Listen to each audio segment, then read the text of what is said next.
Greetings to all y'all, in the name of the Most High Jah, and His Son, Yahshua Messiah, Jesus Christ, Jesus Christos, even in His new name, Kedamawe Haile Selassie the First, the conqueror line of the tribe of Judah, the root of David, that hath prevailed to loose the books, and open the seals thereof. Bluetooth connected. What is that book that it's talking about there? A lot of people don't really know that that has happened in real life already. Revelation5. And see, to break up the monotony of the breakdown and expose of my wife, I am going to be making several other types of videos alongside with these. So it's not just that stuff, you know. But, what was I going to say? Oh, yeah, the book. The book that was loosed, the seals thereof, and the only one that was worthy to loose them. Okay? Well, that book is the oldest Bible on the earth. The ancient Ge'ez, which is the ancient Ethiopic Semitic language. They call it Proto-Semitic. And it could very well precede Hebrew, or come about at the same time as Hebrew, or it could have come out about a little after Hebrew. There is debates on that. But it is an ancient biblical Semitic language, right? And the real way you'd say Semitic is Shemitic, because the word Sem is referring to Shem. Okay? And they always like to take a letter out here and do this or that to make something perverted out of it so that it looks like semen. Semitic, Semitic. See what I'm saying? Like, that's everywhere. It's all over the place. But that's not what this video is about. It's Shemitic. Okay? Shem. From Shem. Right? So, the book is this ancient Ethiopian Bible that has the original undefiled true Enoch in it, the book of Esdras, all the normal books, and so on. And it was in the ancient Ge'ez, which is an Ethiopic tongue, and the modern tongue in Ethiopia today that is similar and comes from Ge'ez is called Amharic. And a lot of people, when I say the word Amharic, they always automatically react to what I'm saying and say, oh, you mean Arabic or you mean Aramaic? And I'm like, no. I said Amharic. Okay? Amharic. Okay? And this is what the Dragon System's control over the modern church today has done a very good job at completely omitting Ethiopia from pretty much all the biblical topics. And it's like when you buy an extended edition, full package Bible with Hebrew and Greek dictionaries and notes and things from every ancient Greek and Hebrew translation and version or whatever, like you got this thick Bible that just like goes over all these perspectives from each different translation, blah blah blah blah blah, right? You got Aramaic, you got Hebrew, you got Greek, and those are and Arabic too. You got those, but you got those main three that are always brought up and always cited and considered and all that. But the oldest scriptures of an actual whole Bible, right, is in Ethiopia in Ge'ez, right? The ancient Ge'ez, a 3,000-year-old Bible, right? And it's never referenced. It's never brought up. The language it's written in is never brought up. You'll never go to a mainstream Bible store and see one of those mega Bibles with all the things I was just talking about, and lexicons and everything's in there, right? You'll never go to one of those Bible stores that are modern and mainstream and see in any of those books where Ge'ez is cited or referenced, or even, and neither is the old, ancient, historically accurate Ethiopian Bible ever mentioned in these, big giant professional study Bibles, right? And those all are good. It's good to have the ancient Greek and Hebrew to look at. I'm not saying those are bad. I'm just saying it's by design that they have omitted Ethiopia as a whole in all these circles, right? So, Revelation 5:5, the book that was sealed and then was loosed, but was only worthy to be loosed by one man, the root of David, conquering line of the tribe of Judah, the man you see on the screen, standing at the top left corner, and then the man you see at the bottom right corner, right? Lij Makanin, Haile Selassie the First, his coronated name, Haile Selassie the First. Okay, he translated the oldest Bible on earth at that date and time, at least when he did it, right? There could be older Bibles.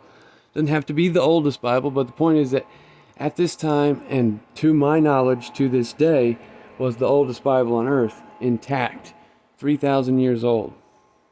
A little over 3,000 years old. Which, if they've stolen 1,000 years, people always say that Yahshua Messiah came 2,000 years ago, but if they stole 1,000 years, he actually came 3,000 years ago. Okay, over 3,000, right? So this Bible, with Gospels included, of course, is 3,000 years old. Bare minimum. Haile Selassie gathered a team, and with his authority on the ancient Ge'ez, right? His accurate authority and understanding, and overstanding, because he's the Davidic line, right? Okay, so this is not something he just willy-nilly tried to learn to make this translation happen. Okay, he was taught it from a young age and knows it. Okay, he knows it thoroughly. Okay, so he called for a modern translation of the ancient Ge'ez Bible to be made in his time, right? You're saying, what's the big deal about that? So what? Because it's the book that was sealed to the nations. All the nations don't know how to read this. It's got books in it that were stolen out of our Bibles, and it validates the Gospels, which they're trying to totally dismiss right now, even in Hebrew circles, right? With the writings of Josephus, they use as their way of dismissing pretty much everything Yahshua said, and we'll get in that in a minute. But so anyways, it has all these texts in it. So the Bibles we have today, that you go to the store and you buy a Bible, a regular mainstream from Walmart or a Bible store, King James Version, has 66 books. We all know that the number 6 and 66, 33, 666, etc. is a number used by occultists, high up Freemasons, Satanists, demonic forces, etc., right? The Illuminati boys, right? They love throwing their 666s and 33s and everything. And 66s and everything, okay? The Bibles that we use today that have several books mixing, that have 66 books in them, right? That is the Bible that has been carved and orchestrated to be what it is by man and man's systems and by the dragon influence, okay? As in the Vatican, the Council of Nicaea, the Vatican, Rome, okay? Jesuit, Roman, Kenite, and by Kenite I mean sons of Cain. That literally is the definition of the Hebrew word Kenite. There is other Hebrew words that are just like the word Kenite that mean other things. But in particular, there is a family or a group of people or a tribe called Kenites, and it means sons of Cain.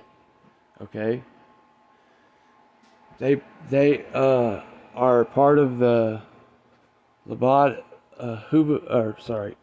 Lubavitch style Ashkenazi group. They are of the Jesuits.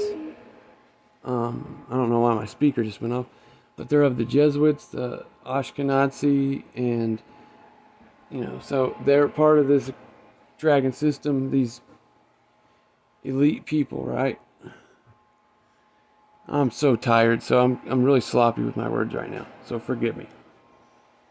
I'm gifted at explaining things, but when I'm really tired, I kind of get sloppy. So anyways, the book, right? The oldest Bible, translated right in the face of the Vatican system for the whole world, the Gentiles included. Jews and Gentiles are actually Judah and all the other nations, right? Not all the other nations of Israel, but all the other nations in general. There are times in the scriptures where it says Jews and Gentiles, and it's actually referring to Judah and the other tribes of Israel, okay? But in this time where I'm referring to Jews and Gentiles, I'm referring to the true Ethiopic black Yehudi, okay? And it's not, the word African is not entailing the truth here, because on 1750s maps and prior, Africa as a whole is called Ethiopia, or Ethiopicus, okay? Which really puts a swing on what Greek actually is, because if black folks were calling Africa the continent, which is actually Ethiopia, if they were calling it Ethiopicus, where did Greek really come from? Did Greek come from Africa, between a mixed culture of whites and blacks? Who knows? That's not the topic. I just wanted to say that, because the Ethiopicus term sounds more English or Greek or whatever, you know what I'm saying? But anyways, the word Ethiopia is all through the Bible, by the way. But I gotta make sure I stay on track. This book, see, I lost track of what I was going to say.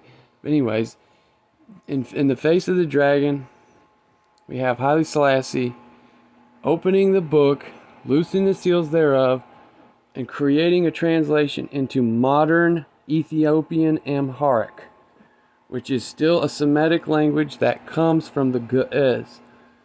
But the purpose of the translation was so that the old and young could understand in one language these texts, which are the Bible, right? Okay, you wouldn't have access to the legitimate first and second Enoch, because the third book of Enoch is fraudulent and artificially added by dragon elements, okay? The third book of Enoch is bunk. It is not valid, okay? So, anyways, and really, it's the first book of Enoch is the most important and the most valid, as far as, there's no question that this is Holy Spirit inspired, right? And then I believe second Enoch is too. But there's no debating it when it comes to when it comes to first Enoch. There's no ground to stand on to naysay it. Furthermore, I started first learning about Enoch like 15 some years ago. And a lot of people are just now learning about that. As far as people who believe in the Bible are just now learning. They have painted the book of Enoch to Christians as if it's some esoteric, occult style, seemingly Christian writings. They paint it to them like that, like it's a scary book that you shouldn't look at. And if y'all go digging around, you'll find that out, that that's what they do.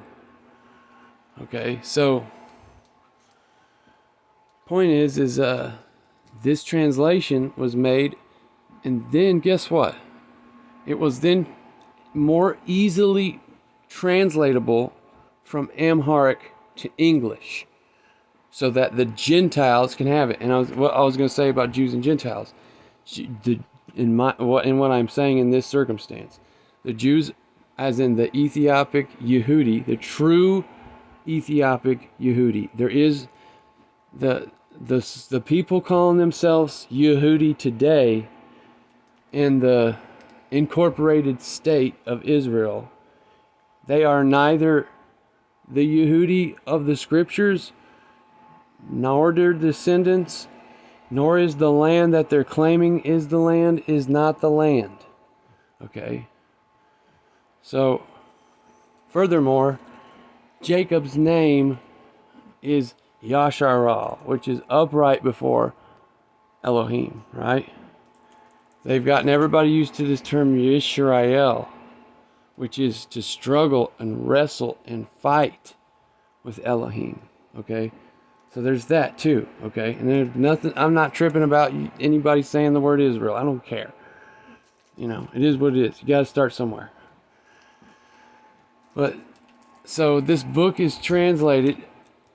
The Ethiopians have it. Judah has it first, right? Because salvation is first unto the house of Judah, and then to the Gentiles, and then secondly to all the other nations. Okay, first to Judah, because that's where Joshua's tribe, David's tribe, it's the promises, and and judgment begins first in the house of Jah first, right? In the house of Judah first, because it's supposed to be the best example. So, sounded like somebody was knocking on my door for a second. Hey! I don't know. Anyways. So,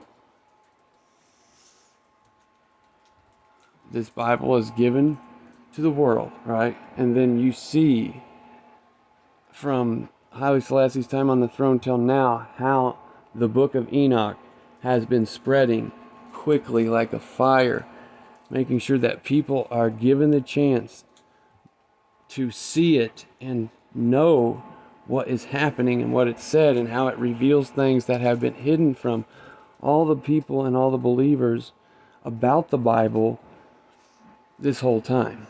And in Ethiopia, it was always considered mainstream regular text. Holy Spirit inspired, it's part of the Bible, always has been, never shouldn't have been. Okay? And why did Ethiopia, after the Illuminati and Dragon System has conquered everything in the world, and taken everybody's shit, flipped their histories upside down, burnt their libraries, did the orphan train thing where they moved masses of orphans from this nation to that nation, their parents are gone, so that people lose the history and lose the father and mother to son and daughter context of spreading the knowledge and history and culture and traditions, so on, right? All these things have happened to destroy the evidence. Why was that Bible left undestroyed? Why and how did it get left intact without their filthy hands getting in it and to mess it up or destroy it, right? Because Ethiopia is the only nation, and well, now it's not that, right?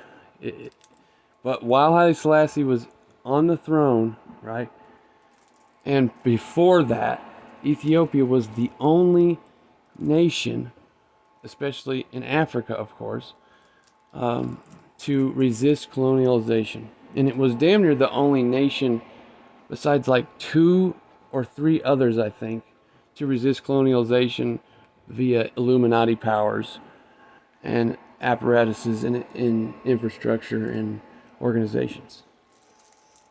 Ethiopia resisted it all the way up till 1974, basically, where the mind control and propaganda and infiltration and creeping in and the creeping coup against Kedamawi Haile Selassie I happened.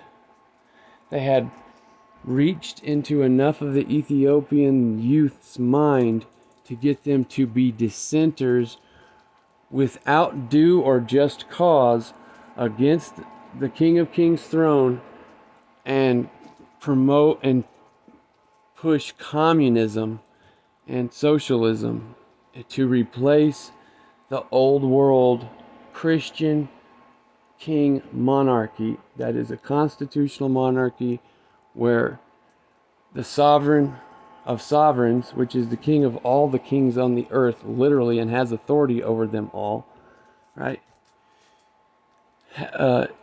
is replaced with communist rule, basically.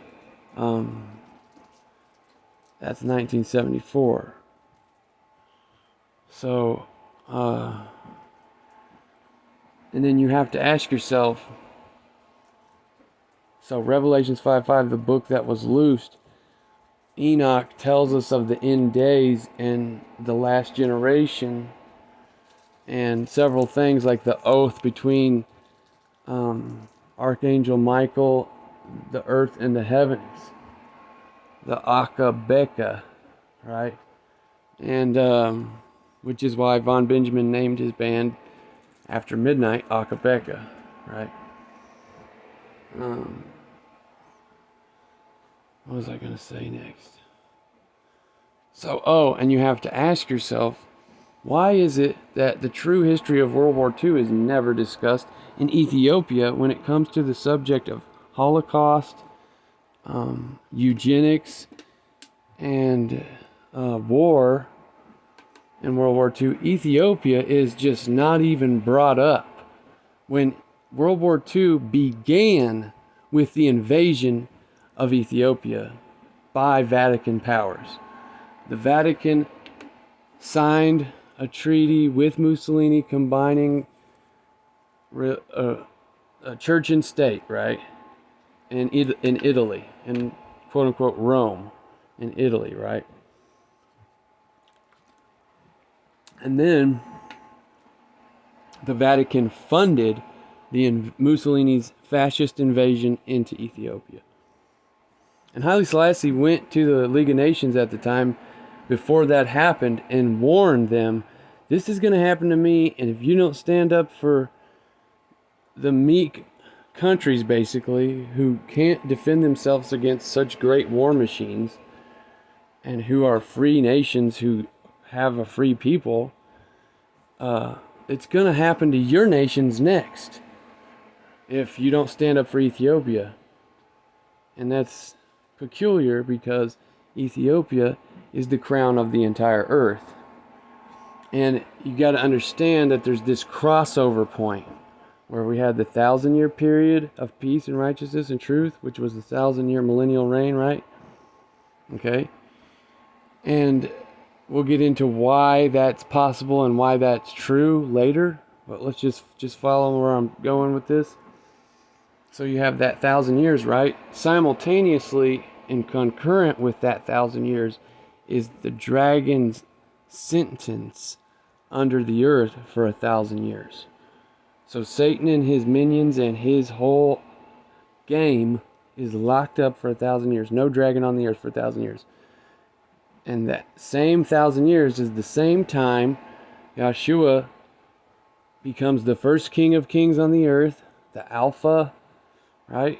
And begins the 1,000-year period of peace, righteousness, truth, no more war, abundance of wealth and health, freedom and goodness, right? You know, healing of the earth for 1,000 years, absolute peace and goodness. Well, okay, so the dragon's down there locked up. This 1,000 years is ticking away on the clock. We get to year 11 or 1200. You know, and the dragon is loosed. And the reason I say 11 or 1200 because the way we have to try to think about it from the big picture, God's perspective, right? Jah says these and these things will happen and those things will happen then and this and that and the other, right? But there's crossover periods where, you know, dude might have been loosed right on the dot. His sentence was up right on the dot, right? Because God is just, and if Josh says 1,000 years and he's free, then he's 1,000 years and he's free. Dragon's out, right? Loosed a little season, like it says in Revelation, basically to test the peoples in this later time that's after the 1,000-year reign, right? So the dragon is loosed, and that time is like 1500 to 1600. Okay? And then we have the 400 years of the breakdown and infiltration and flipping upside down of that United Kingdom. And I don't mean the UK, Britain. I mean the Ethiopica's Tartary, where all the nations, all 72 nations, were under Ethiopia, under David's rule, or not David's rule, but Yahshua's rule from David's throne. Okay?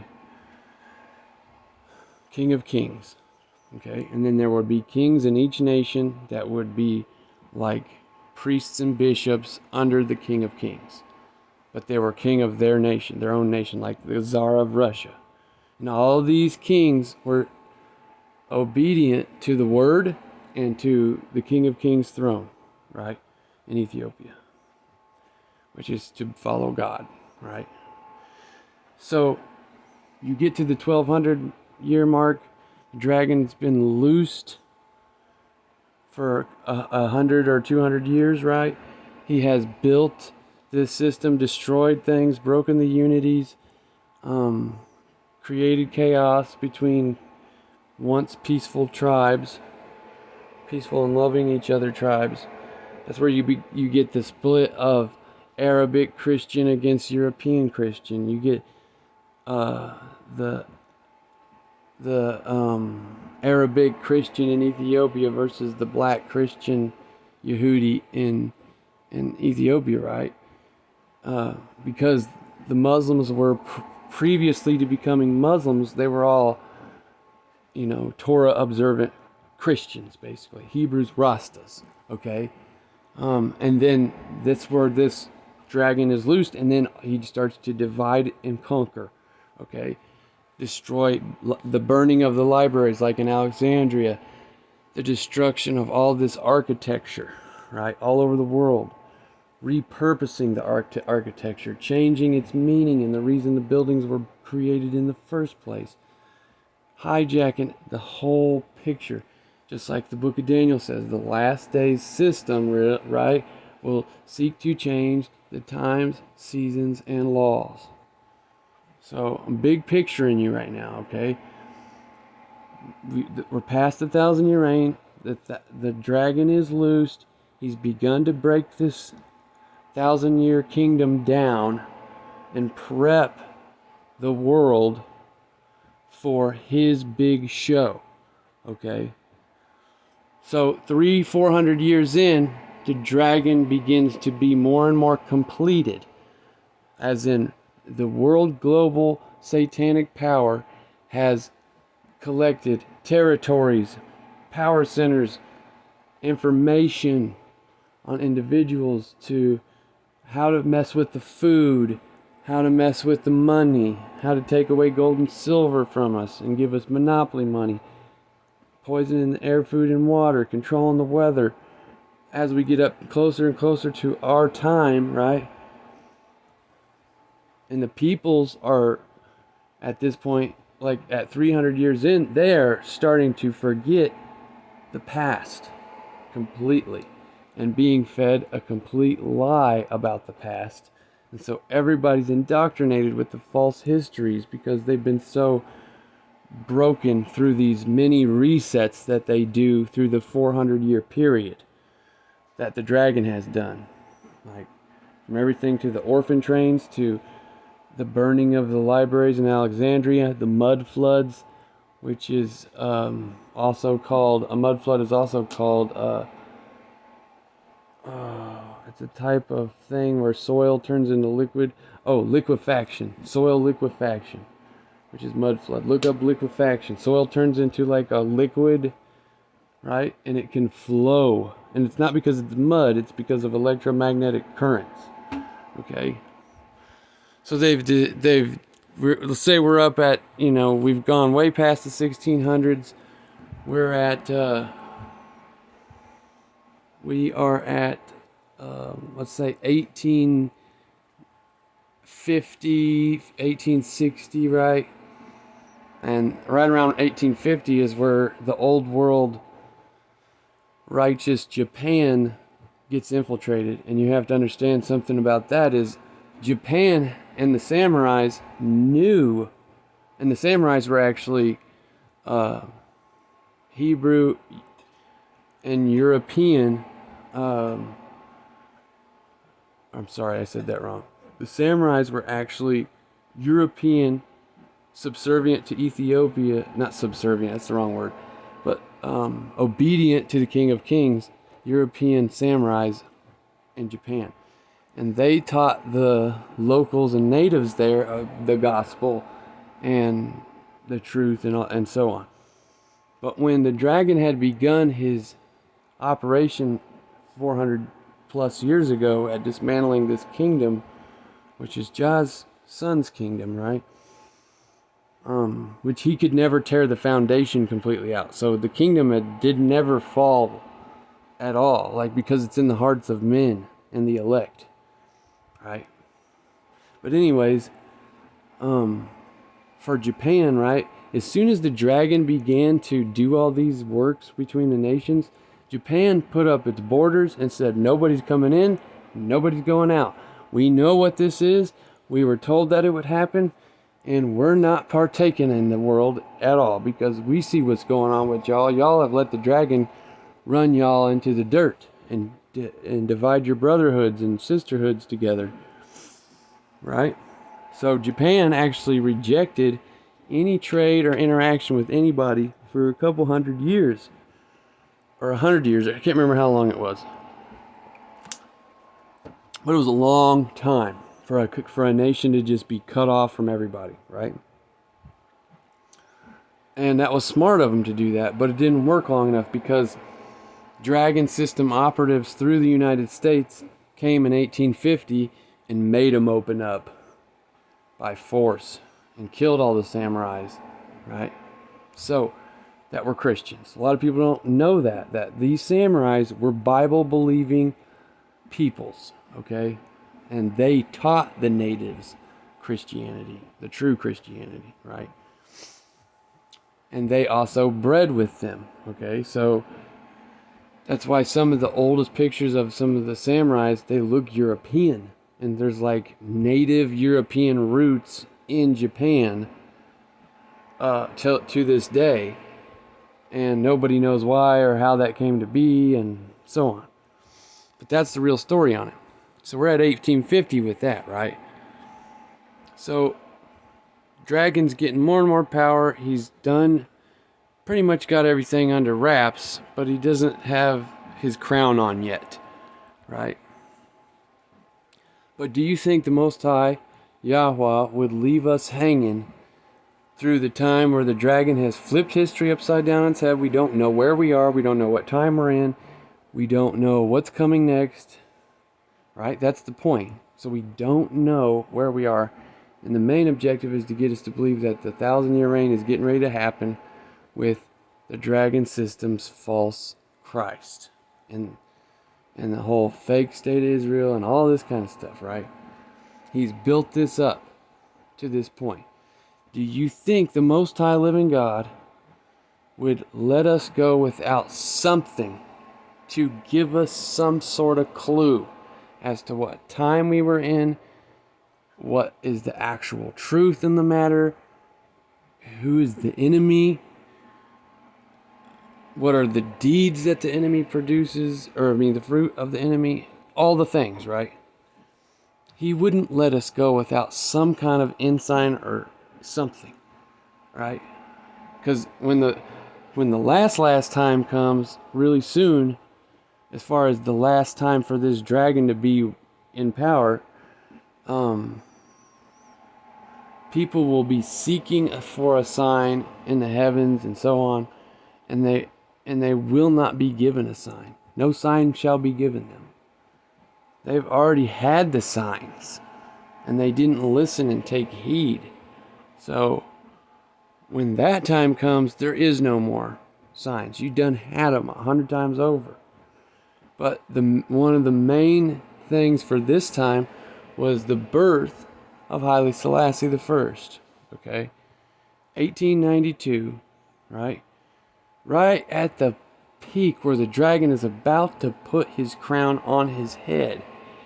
The King of Kings line is revived for one last minute, or kept alive rather, for one last minute, and it's for I and I Rastafari, for at least brethren who believe the same way as I and I do, in particular, that this is Yahushua HaMashiach in his new name to be the witness and ensign of the old world, to be the reminder, to help us stay in tune with what time it really is. Because if that would have never happened, there would be no witness of that old world. And see, everybody who's studying Tartaria and Tartary and the forgotten history and the hidden 1,000 years and all that, right? They really love all the people that are in control of these false truther networks where they're just pretending to be a truther and all this to mislead you. They all love avoiding the Ethiopian part of this, because there would be no Tartary without Ethiopicus. Ethiopicus ruled Tartaria, okay? And not with an iron fist, but with truth and righteousness, okay? Basically, all the Gentile nations that are not Yehudi, black Ethiopic Yehudi, are Tartaria, okay? They are the Gentile nations, America, Russia, Europe, and so on. And then there's many other types of tribes in different areas all over the place. Okay? So, Haile Selassie is born to be a witness of that 1,000-year period that has already came to pass.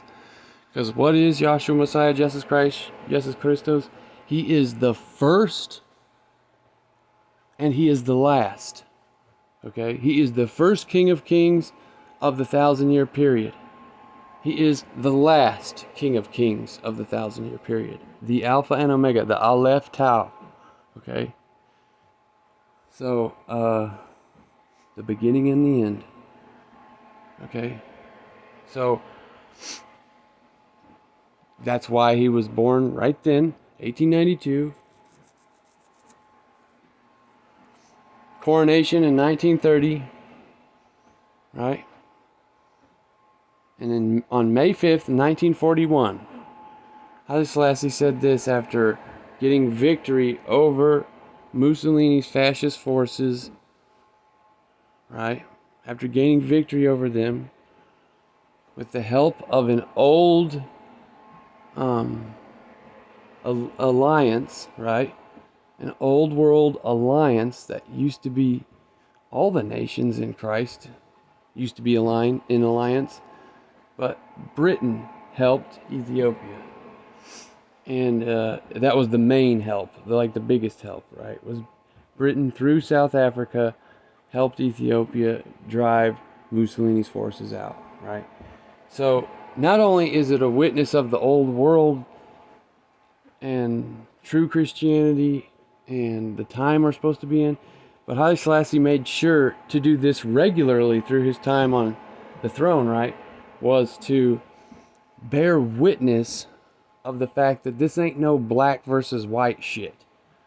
This is a spiritual, super deep matter, okay? And not that there's not stuff that's spiritual and deep about, black and white stuff, you know what I mean, right? But the thing is you got to understand that the people who have perpetrated and pushed the plight on blacks are not white people. They just look like white people, okay? They're not just regular European descendants, okay? They're the Kenites, sons of Cain. And they love to blame all other white people for all the bad things in the world, okay? But that's bullshit, because it's them that has done all this wickedness on the earth, not just regular white folks. They love to play that game. They love to get blacks and whites, true whites and blacks, as in true whites, not the Kenites, not the sons of Cain, regular white folks, to fight and hate blacks, and blacks to fight and hate whites, when we are kin and brethren together, and have been for over 1,000 years in the 1,000-year period. They love to do that, and they love to get all the races bickering and fighting with each other about race stuff, because they're the ones who have done all the racist stuff, so they can avoid taking the blame.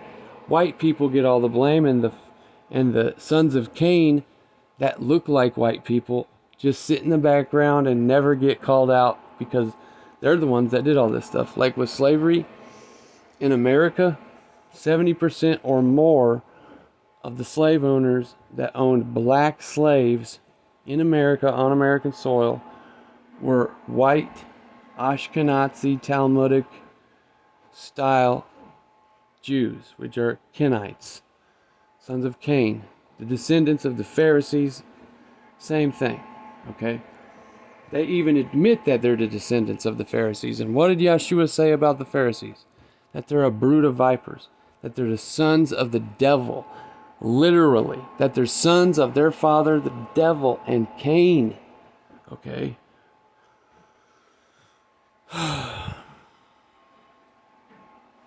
So 40 minutes in, I guess I'll call that a teaching, but I'm not finished. I didn't get to do any of the things I want to talk about. See, I gotta make a lot of videos because there's a lot to explain here. So I got the rest of the time to finish up. So, a real Yehudi is born 1892, coronated King of Kings, elect of God, okay, is part of his title too, elect of the Most High God, right?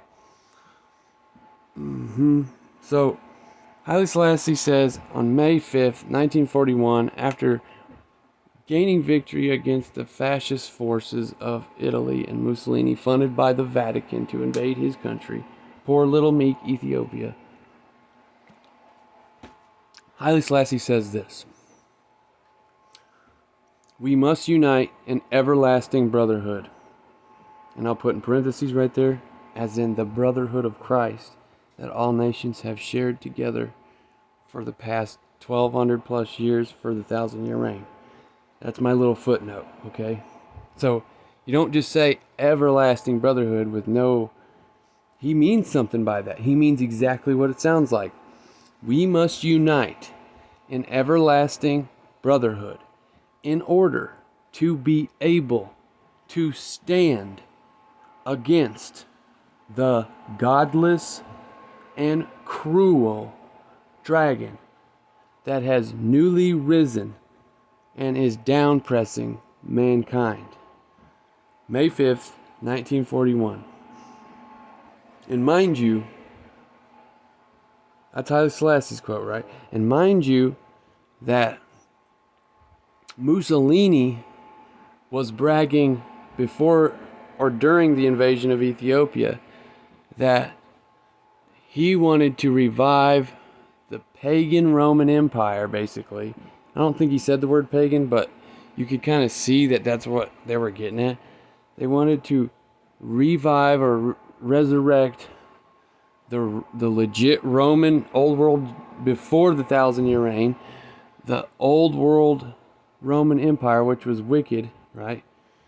And the first thing they have to do to get that resurrected Roman Empire was what?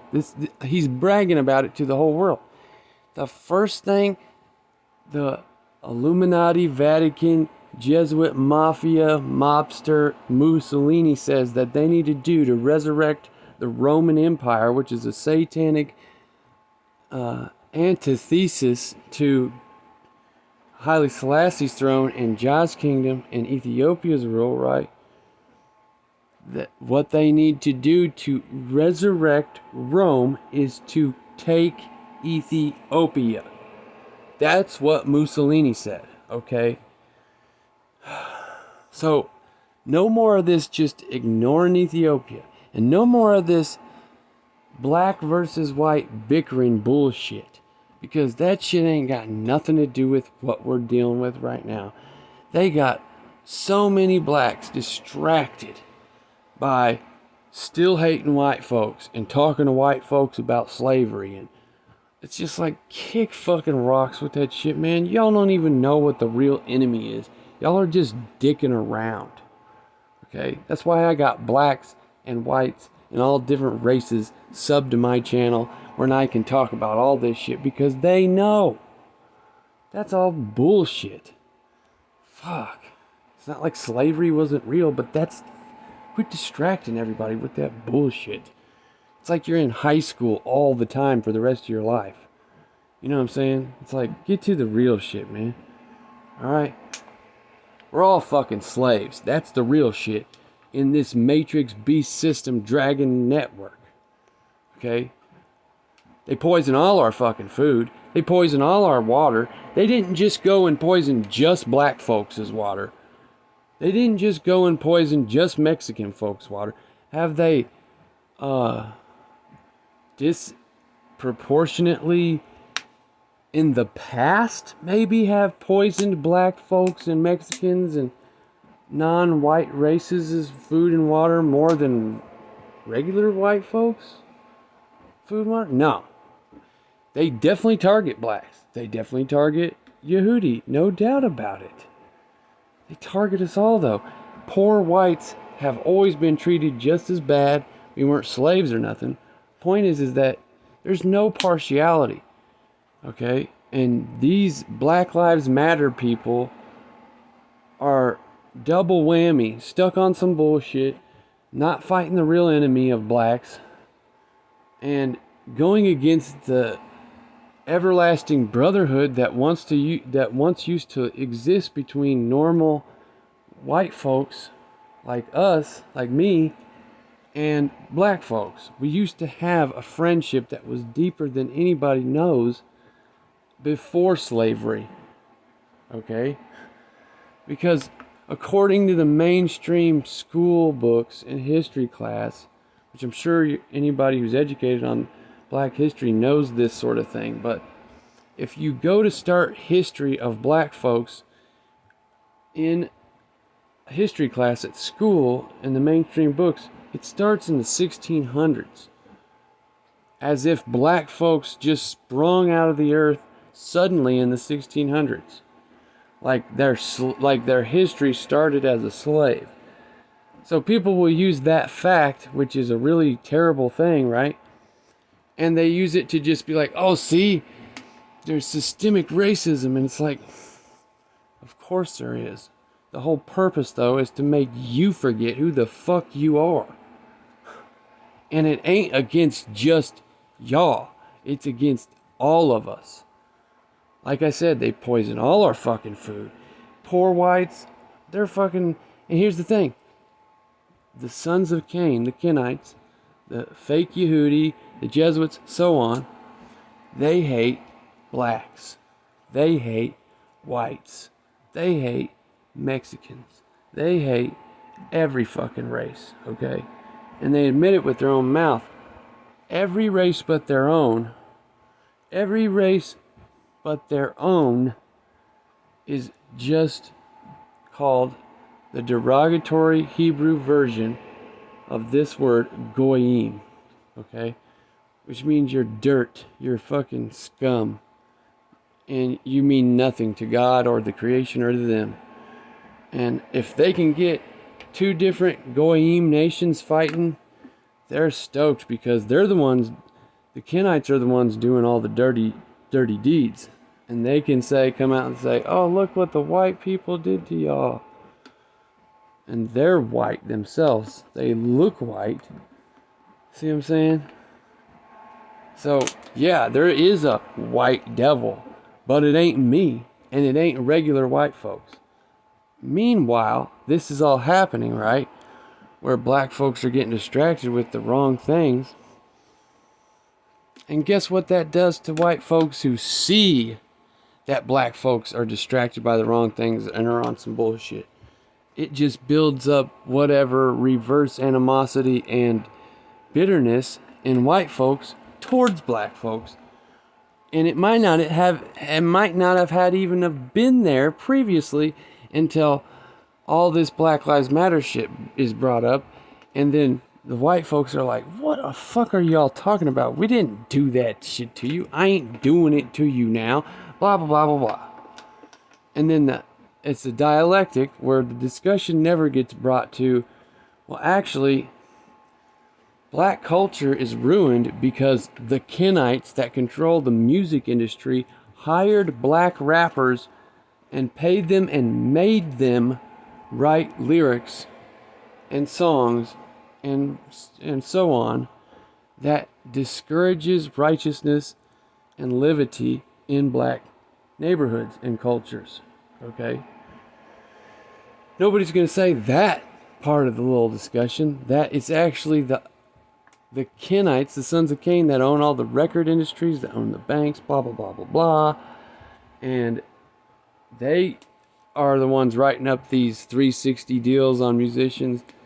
And they have to write these songs that degrade women, destroy the essence of what it means to be a family man. They're not pushing family. They're going against it. Drug dealing, gangster, gang banging this, gang banging that. Everything's got to be about being a gangster and being hot and cool and all this vanity, right? Well, what do you think? So there's that for black culture. It bleeds over onto the whites because whites started getting into that stuff too, as far as like the actual hip-hop rap version of, gangsterism and stuff. But there's also psychological operations of white music that's for white people, like Nickelback, Limp Bizkit, Korn, all the mainstream like rock bands. It's all trash, all of it. Okay, has witchcraft spells in the song and everything, all the time, all of that music. That's why I don't listen to anything except Rastafari and reggae. Faithful, upright, and true, not sold out Rastafari reggae. Okay, because there's a couple of these boys dropping dead, falling out, because they're selling out. Like a bunch of little punks. Shoot. Eating candy like runts. They twisted, man. Immoral, man. Backwards. They go in the Piaka way. Like they want to be retards. You know what I'm saying? Wickedness prevaileth in the hearts of men in this day. Shit. All I want to do is feed my horse hay, have a baby and a wife, teach them the Bible, and eat some rice that I grew on my farm. Don't be alarmed. I'm not an extremist. I just want justice. Back way, Babylon, with all your wicked deeds. A new world order to fire, you're fake indeed. Stop being a punk and confess your sins. Turn away from the sin and let Jah in. Okay? This was supposed to be a midnight special, but I was just ended up being a teaching about history and times and seasons and laws and all the things, y'all. Alright, so that's the video. I'm going to go ahead and call it a night. Sorry I didn't get to play no music, but I guess it was the Lord's will for me to teach. So, there you go.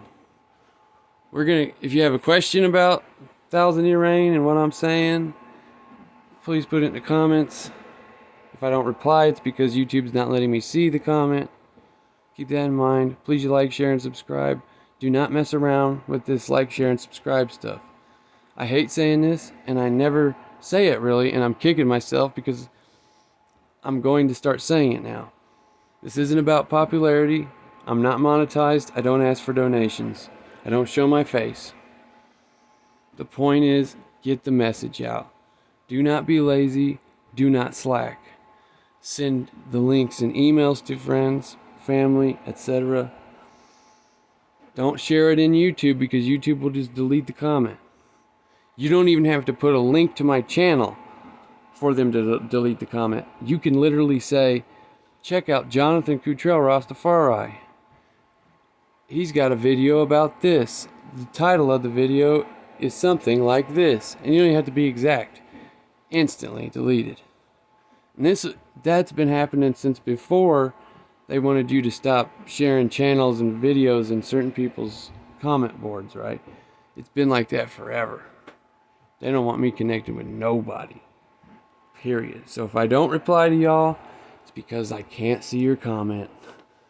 Or because I did reply to you and you can't see my reply. Nor did you get notified of it. So keep that in mind. I'm going to be posting my contact info here shortly. And I need people to like, share, and subscribe. Because the information I'm about to expose about that with my wife, being an actor and an agent, I really need the support in my Rasta brothers and sisters, my Hebrew brothers and sisters, and my Christian brothers and sisters to subscribe, listen in, and support this channel with the truth, spread it around, please. I can't live stream until I get to 50 subscribers. That's what they told me. I would like to be able to interact with y'all. That's something I've never been able to do because they would never let me. And now, that seems like a pretty reasonable goal. 50 subscribers so I can actually interact with y'all direct, live. Okay? And so get me up to 50 so I can at least do that so we can all pitch in together and come up with ideas, bounce shit off of each other about what we can do about this or this or this or that. In particular things like stopping the dragon, okay?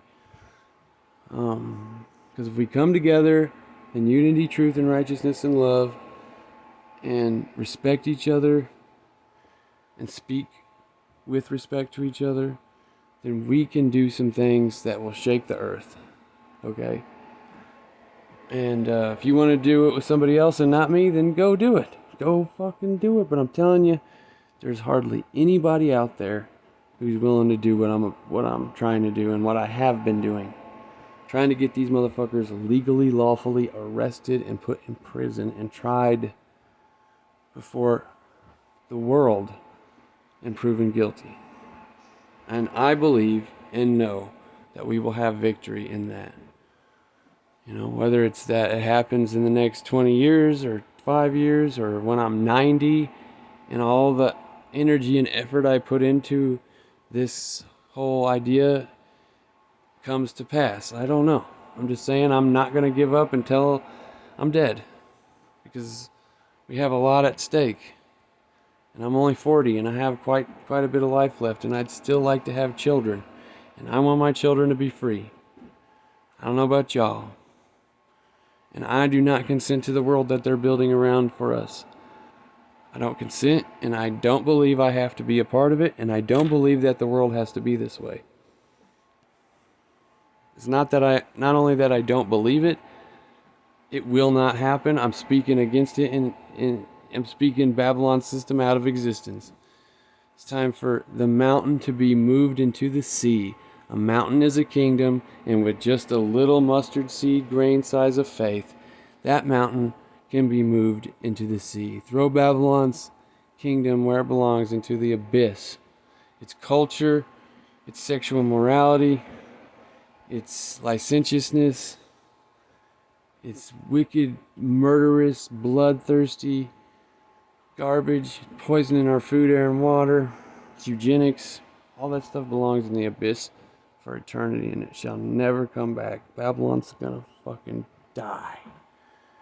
And I don't mean we're gonna die and starve to death. I mean Babylon's authority and system over our lives is gonna be removed. And the positive aspects of modern living, as far as I can make sure you can get some food when you're in a messed up situation, those things will continue to stay intact if we go about this right. Because the point is not to destroy the public space and the blessings of ingenuity and creativity of mankind building cities and infrastructure and all that. We just need to make it in tune with the creation and in tune with lawfulness and righteousness. Y'all be blessed.